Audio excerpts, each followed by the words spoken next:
What's up, guys? I'm here with my buddy Steve, and how you doing, guys? And he's gonna help me out today. He is the owner of a brand new iPhone 5 and the Galaxy S3. Show him. And what we're gonna do is we're gonna do a test, an apples to apples test, no pun intended. We want to be as fair as possible and show you guys what you can expect when you buy both devices. We're not gonna talk about what you can do with Android, what you can't do with iOS. We just want to compare both, and we'll see what kind of results we get, right? Yep. Let's get started.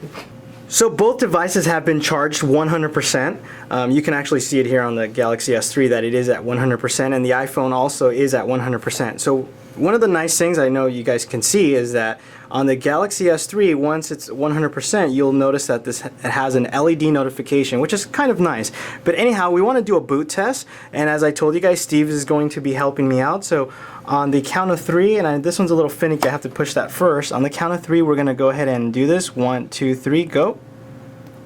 Let's see which one boots up quicker. And I know that the Galaxy S3, I believe, has a carrier animation, so it may take a little longer. I actually have not done this, so I don't know which one's going to win. Let's go ahead and see. Yeah, you could see there the oh, and the iPhone 4 loaded, or excuse me, 5, not iPhone 4, iPhone 5 loaded, and we're still waiting on the S3. So what we're going to do is try to do the most fair comparison. We're not going to talk about specifications and what you can do with Android and what you can't do with the iPhone. We just want to do this as fair as possible. So the first thing that we want to show you, and Steve's going to be helping me out, is that both devices have Wi-Fi turned off. Okay, we want to do a comparison on the 4G part, and also Bluetooth is turned off, as you can see on both of them, and GPS has been enabled on both devices. So everything is fair. Also, let's go ahead and show the brightness, Steve. Let's go ahead and do this to show that both devices are at 100%. Let's go ahead. You see the iPhone 5 is at 100%. Go ahead and show you guys here. It is at full brightness. So what we're going to do now is actually disconnect the batteries at the same time. So maybe, Steve, you can help me on the count of 3. 1, 2, 3. Okay, we're off. Now, I'm not sure if the iPhone 5 is going to show us the percentage, and I'm hoping maybe as it starts depleting. Again, I haven't played with it, so we're just trying to do a fair comparison. Let's start off with an LTE test on speed test. We'll do also a load test to see how fast both of these devices load. So here you go. On the count of 3, 1, 2, 3, go ahead. The iPhone 5 is searching for the server first, and the actual Samsung Galaxy S3 found it. So we're going to go ahead and do this at the same time, and then we're going to do one by one, just to kind of give you a fair comparison. One more thing, though, just to show you. Under Tools, maybe you can show them there, is that we're both on the, let's go ahead and change it here. We want to make sure that we're both on the same server, and that is Irvine, and both at Mbps. Okay, let's go ahead and do it. Let's go ahead and run this test. 1, 2, 3, at the same time. And we've done this before. So far we've seen, I don't want to spoil it for you guys. I'll just let you guys wait. Interesting. We haven't pinged the server at the same time. So this is interesting to see. The Galaxy S3 is actually a little faster. Let's go ahead and run that again. Not at the same time. We don't want to ping the server at the same time. We're just going to let the iPhone 5 do its thing first, so we'll restart the test. And when we actually do it like that, we notice that the iPhone 5 is actually a lot faster. I know I spoiled that for you, usually, but let's go ahead and do that individually. Go ahead and hit try again. So when you ping the servers at the same time, they're taking each other's bandwidth. Oh, that's odd. Okay. Testing ping. There it goes. Okay. But normally, again, guys, we've done this before. When we do it individually, the iPhone 5 has won every single time that we've done it. Now, when we did it at the same time, the Galaxy S3 was faster. What does this really mean? It really doesn't mean anything. I know you're going to say, wait, why? We've actually downloaded apps from the App Store, or App Store here, and the Play Store on the S3, and we've noticed that on the Galaxy S3, it actually downloads much faster. So for what it's worth, this is just a comparison test. Let's go ahead and cut the rope to see which one is faster. And let's go ahead and clear all the just so you can see that nothing else is running. Okay, now let's go ahead and do cut the rope. Try to do this at the same time. 1, 2, 3, go.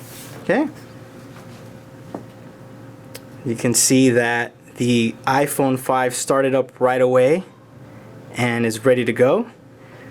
One thing to note is that take a look at the colors. I'll try to move this a little closer there so you can see the iPhone 5 display is gorgeous. I'm telling you right now, it is beautiful.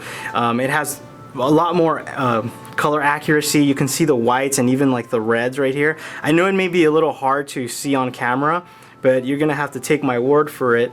The colors are a lot more accurate on the iPhone 5. As you can see though, that apps have not been optimized to take advantage of the new 4-inch display. Let's go ahead and click on play. There it goes. Again, you can see this is a lot warmer on the colors, and this represents more of the accurate colors in my opinion. Maybe for you guys out there may believe that this is better. Let's go ahead and do level 1. Okay, so pretty much the iPhone 5 is has been a lot quicker. In this case it's just a little bit, but let's go ahead and load. I know that this has ads, so I'm not sure if that has anything to do with it, but let's just go ahead and do this really fast. Kind of just show you really quick. Okay, so it's pretty dead even. Let's go ahead and exit this. Okay, we're not going to clear any cache or any apps right now. Let's just go ahead and load Angry Birds. Okay, 1, 2, 3, go. And I'm going to move these so you guys can see them. And once again, you can see the black bars, which is not good. And I'm sure that's going to get better over time. It's just a matter of developers fixing the or adjusting to the new 4-inch display. Let's go ahead and click on play. Okay, so they pretty much loaded about the same time. Go ahead and hit play there. Pretty dead even. And like I said, we've done this before on the actual applications, and we've noticed that the iPhone 5 does load things, in some cases, even a lot faster. So let's go ahead and just kill this really quick, and then move on to the next one, okay? We're gonna go ahead and load Yelp. 1, 2, 3, go ahead and load Yelp. Okay, boom, instantaneously. Here's where you could really see the display. As you saw, they're both at 100%. When you take this outside in the light, when bright sunlight, you'll notice that the iPhone 5 is really, really nice and bright. It's funny because I've always thought the Galaxy S3, and I still think it has a great display, but you really can't compare it to the iPhone 5. The iPhone 5, as you can see, it just stands out. This looks a lot more washed out. This looks really white and crisp. Let's go ahead and exit. Now this next test, we're going to do a Netflix test. Both running on 4G LTE. We're going to fast forward this a little bit. We clearly don't want you to sit here for 10-15 minutes. And what we're going to do is after that, we're going to check the battery levels, but we're going to leave the camera on because we want it to be fair. And hopefully we can find out how much battery is left on the iPhone 5. I'm not sure if there's going to be a way, so we'll figure this out. Anyway, let's go ahead and load Netflix on 3. Okay. Immediately started. Let's see if Galaxy S3 can catch up. No. The iPhone 5 loaded quick. Let's go ahead and see smoothness. Okay, so pretty smooth. A little bit jittery, but not too bad. Let's go ahead and see scroll. It's over here. It's, you know, you can see it also has a little bit of, not necessarily jittery, but you can see it takes a little bit of time to load. But you definitely can feel it's a lot smoother. Not by much though, guys. Don't get all crazy with me here. Let's see. Flick this. Yeah. The transition is a little bit smoother, but and understand that this is still running Ice Cream Sandwich. I've noticed that with Jelly Bean, that kind of stuff is kind of sort of gone almost. Black bars again. So you're going to be seeing this for a while. Let's go ahead and try and load the same application. In this case, let's do burn. Resume the same movie? Yeah, let's go ahead and resume the same movie and see what happens. I'm going to try and do that. Let's go ahead. 1, 2, 3. Go ahead and do that. We're gonna move these this way. And actually, before we fast forward, let's just look at the colors, and hopefully maybe we can, those kind of start off. Oh, the iPhone 5 started up right away. That's great. There's about 10 minutes left, so that's probably what we're gonna do. Look at the colors on that. It looks great. I know the bars are really annoying, but okay, so let's look at that. Not quite the same position. This might be buffering, because this looks phenomenal, and this still looks pixelated. What do you think, Steve? I mean, I think it's still going to take a minute for it to buffer. I've noticed that with Netflix. great. And by the way, Steve is the owner of both of these devices. He's definitely not a fanboy of any of them. He's just like myself that loves technology. So maybe give us your first impressions on both devices. I know you've had the Galaxy S3 for a while, but now that you own the iPhone 5, I know it's just been a day or so, but tell me. They're both definitely great phones. The iPhone 5 is newer, tends to make me like it a little better. I've noticed that with the new A6 chip in there, everything is really smooth, really snappy. It's definitely a great phone. We'll see what happens when the S3 gets Jelly Bean. Nice. I think it'll be a little more of a fair comparison at that point. Great. Now I know it's been a while, and would you agree that it's probably already fully buffered or not? Yeah, I think it is. The picture definitely got a lot better now. Yeah, but when you compare to both, what do you think? I still think the iPhone 5 looks better. iPhone is a little crisper. The colors are definitely brighter.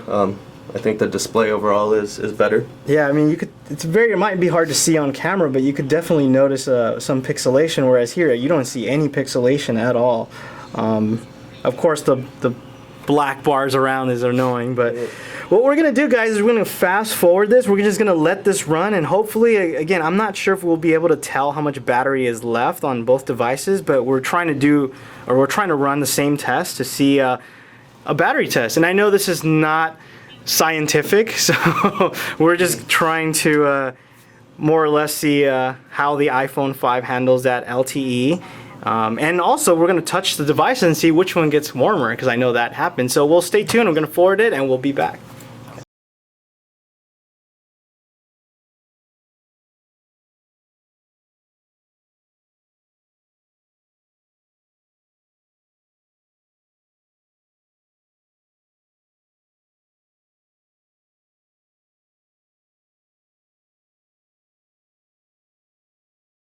Okay, since the iPhone 5 loaded first, it obviously finished first.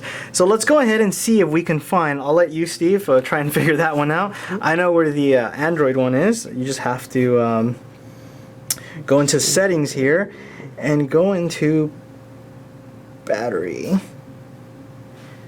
96%. No battery percentage off. There it goes. 99%. Now that's impressive, guys. That is very, very impressive. Understand though, let me go back here, and Steve, maybe you can chime in on this one. Let me go back. There is a power saving mode that, Steve, you probably know more about it, and you told me more. When it is on, the phone feels a little bit more sluggish, but it does give you a lot better battery life, correct? Correct. It definitely undervolts the CPU, so you notice that a little bit, but the battery life gets phenomenal. Okay, so with that being said, we are running more horsepower, you can say, on the S3, but still, we know that the iPhone 5 is not underclocking or undervolting or not doing anything of that. It's running pretty much at its peak performance. Obviously, even without the power saving mode, the iPhone 5 was still able to beat the Galaxy S3. So if we would turn this on, that means it would be much slower in loading apps. Correct. Would you agree? Correct. Great. So that's good that we were able to see that. So 99%. So as you can see, and this is, guys, well, we didn't touch it. This is touch it. I think it's fine. It's not hot at all. Yeah, they're cool to the touch. Yeah, I think they're both. cool. Yeah, I think they're both about the same. Both running on LTE, which we all know is a battery hog. This is why we wanted to do it with LTE, is because if we were running on Wi-Fi, it would just cruise by. So, how long have we been doing this? Let's see. Go to battery, and we've been on for about 20 minutes. about 20 minutes. So in 20 minutes, we're down at 96, and we're still 99%. So yes, the iPhone 5 has a great battery, as you can see. We will know more real-world tests, but so far, I think the day that Steve's used it, he's told me that it's been very good. So. Yep.